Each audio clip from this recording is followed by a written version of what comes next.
Baik Ibu, di sini saya akan melakukan deteksi dini GPPH atau gangguan pemusatan perhatian dan hiperaktif pada anak Ibu. Sebelumnya apakah Ibu udah tahu apa itu deteksi dini GPPH?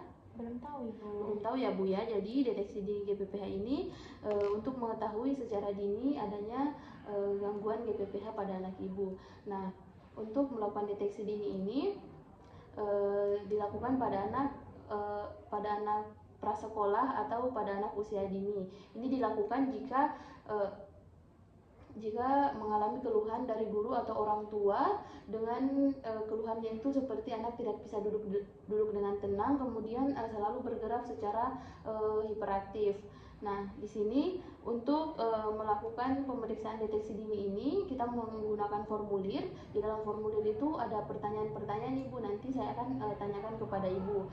Nah, Ibu pada saat saya tanyakan Ibu menjawab sesuai dengan yang dialami oleh anak Ibu di rumah. Dijawab dengan benar dan tidak ragu-ragu. Nah, di sini pertanyaannya itu ada skor Ibu, skornya itu 0 jika tidak ada, kemudian skor 1 jika kadang-kadang mengalami, kemudian skor 2 jika sering, dan skor 3 jika keadaan tersebut selalu ada pada anak Ibu. Nah, setelah saya mengajukan pertanyaan, di sini ada nilainya. Jika nilainya di atas 13 berarti anak Ibu mengalami GPPH. Dan harus segera dirujuk. Namun jika nilainya di bawah 13 berarti itu masih normal ya Bu ya. Baik Bu Bidan. Baik Ibu, di sini langsung saja ya Bu ya, saya menanyakan isi formulirnya. Baik Bu Bidan.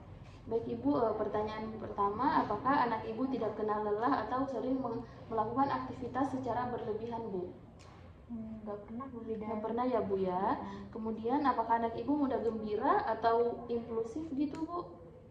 Nggak pernah Bu Bidan. Nggak pernah.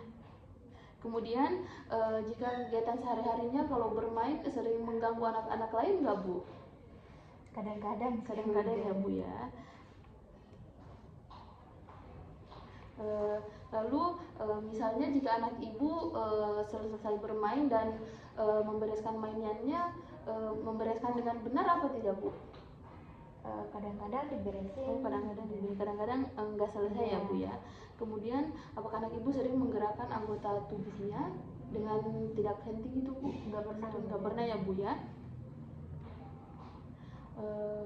Kemudian apakah perhatian anak Ibu mudah teralihkan? Kadang-kadang Bu Bidan. Mainan. Kemudian jika misalnya minta mainan nih Bu, terus nggak dibelikan, mudah frustasi nggak Bu? Amarahnya meluap-luap atau menangis kencang gitu Bu? Nggak pernah sih. Nggak pernah ya Bu ya. Kemudian apakah mudah menangis atau sering menangis tanpa ada ini Bu? Nggak pernah ya. Ada sifatnya. Kemudian apakah suasana hatinya mudah berubah? Misalnya kadang-kadang nangis tanpa ada sebabnya? Nggak pernah ya Bu ya. Kemudian sering ada ledakan kekesalan atau tingkah lakunya Bu yang tak terduga? Nggak ada ya Bu ya. Baik Ibu, di sini kita sudah selesai. Jadi skornya itu 5 ya Bu ya. Jadi anak Ibu masih normal dan tidak mengalami GPPH. Nah, namun jika Ibu masih ragu-ragu, Ibu bisa menjadwalkan kunjungan ulang 1 bulan kemudian. Jadi seperti itu ya Bu ya. Bu, terima kasih ya. Terima kasih Ibu.